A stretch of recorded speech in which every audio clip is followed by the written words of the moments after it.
আসসালামু আলাইকুম। সাল 2019 পদ্মা সেতুতে মাথা লাগবে এরকম একটা গুজব সারা বাংলাদেশে ছড়িয়ে পড়লে বাংলাদেশের আনাচে কানাচে প্রায় 8 জন মানুষকে গণপিটুনিতে হত্যা করা হয়। গত 5ই আগস্ট সংসদ ভবনে নাকি গণকবর পাওয়া গেছে, সেখানে ছাত্রদের বই খাতা থেকে শুরু করে অনেকগুলো পোশাক পাওয়া গেছে, যা নিয়ে সোশ্যাল মিডিয়া হাজার হাজার ভিউ এবং সাথে হাজার হাজার শেয়ার। কিন্তু পরবর্তীতে জানা গেল সেটা নিছকই একটা গুজব। কিন্তু এতগুলো মানুষ এই গুজবে কান দিল কেন?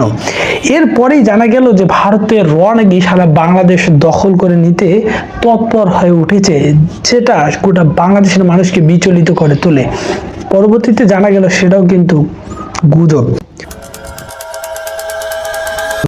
এখন বিষয় হলো এই গুজবগুলো কারা ছড়াচ্ছে এবং কেন ছড়াচ্ছে, এবং আমরাই বা কেন এইসব বিষয়গুলোকে গ্রহণ করছি, এবং এখান থেকে আমাদের আসলে পরিত্রাণের উপায়গুলোই বা কি। চলুন আজকে সেই বিষয়ে আলোচনা করা যাক।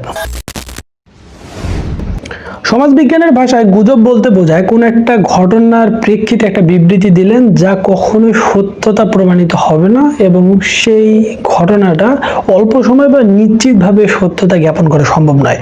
বাংলাদেশের প্রেক্ষিতে কোটা আন্দোলন থেকে শুরু করে আজকে বন্যা পরিস্থিতি, এর মধ্যে মানুষ বিভিন্ন সময় বিভিন্ন ধরনের তথ্য পাওয়ার জন্য কিন্তু উদ্গ্রীব হয়ে থাকতো।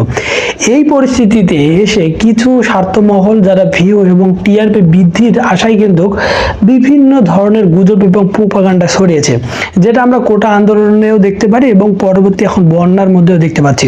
কোটা আন্দোলনের ক্ষেত্রে প্রথমত দেখা যায় যে অনেকগুলো হত্যাকাণ্ড তুলে ধরা হয়েছিল বিভিন্ন সামাজিক মাধ্যমে, যেগুলো পরে দেখা যায় যে সেই হত্যা যাকে দেখানো হয়েছিল সেই ব্যক্তি নিজেই সে স্টেটমেন্ট দিচ্ছে যে আমি সেখানে মারা যায়নি।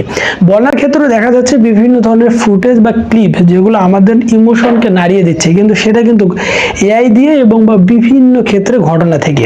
এর ফলে যা হচ্ছে যে প্রকৃত যে ক্ষতি বা প্রকৃত যে ধ্যান ধারণা বা ঘটনাটা আসলেই কি সেটা জানা যাচ্ছে না, যা কিন্তু বন্যা থেকে শুরু করে কোটা আন্দোলন দুটার ক্ষেত্রে কিন্তু নেগেটিভ একটা ইম্প্যাক্ট ফেলেছে।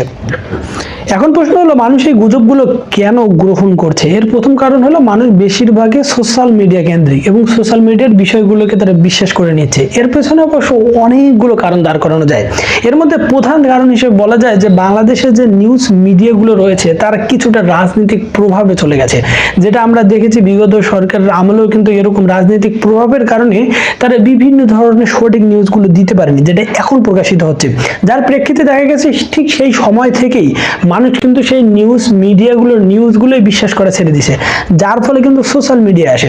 কিন্তু সোশ্যাল মিডিয়ায় কিন্তু ধরা বাঁধা কোনো নিয়ম নেই, যার ফলে দেখা যায় যে কোনো একটা লোক কোনো একটা বিষয় জানে না বা শোনেনি, হয়তো বা তার অনেক দূর থেকে কোনো একটা বিষয় এসেছে কিন্তু সে নিজের বলে চালিয়ে দিয়েছে, যার ফলে দেখা গেছে এই ঘটনাটা অনেকেই সত্যতা হিসাবে নিয়ে পরে আরেকজনকে বলছে। ঠিক এভাবেই কিন্তু এই ঘটনাটা গুজব হিসেবে সারা বাংলাদেশে রটাচ্ছে, যার ফলে কিন্তু দেখা যাচ্ছে সত্য নিউজটা পুরোটাই ধামাচাপা পড়ে যাচ্ছে এবং সমাজে একটা গুজবের স্তর দিন দিন সৃষ্টি হচ্ছে। আর মানুষ বর্তমানে কিন্তু গুজবটাকে বেশিরভাগ বিশ্বাস করে নিচ্ছে, যেটা কিন্তু সমাজ, রাষ্ট্র এবং আমার আপনার জন্য অনেক ক্ষতির কারণ।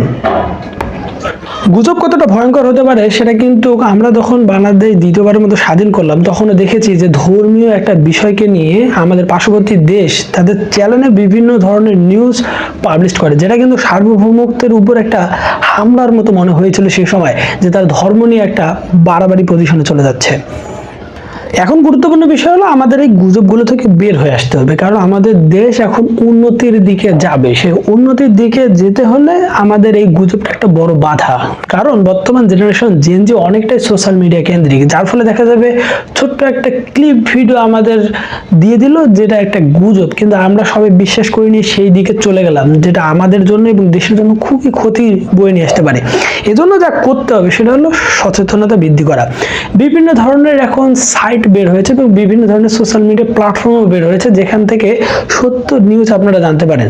সবখানে ফেসবুকে আমি মনে করি যে 80% নিউজ আপনারা ফেক মনে করতে পারেন এবং 20%কে নিতে পারেন, কিন্তু কথা হলো এই 20% 80%-এর ভিতরে এমনভাবে মিশে থাকবে যেখান থেকে আপনি বের করতে পারবেন না। এর জন্য কিছু কিছু সোশ্যাল মিডিয়া কেন্দ্রিক জোন তৈরি করুন, যেখান থেকে আপনারা সত্য নিউজটা ক্যাপচার করতে পারবেন। আপনাকে সোর্সটা সম্পর্কে জানতে হবে যে নিউজটা আসলে সোর্সটা কি। এই সোর্সটা সম্পর্কে যখন আপনি তালাশ করবেন হয়তো বা আপনি সত্য নিউজটা পর্যন্ত যাবেন, কিন্তু যা দেখলেন তাই আরেকজনকে বললেন, সে আবার আরেকজনকে বললো, এভাবে গুজব ছড়ানোর কোনো মানে হয় না।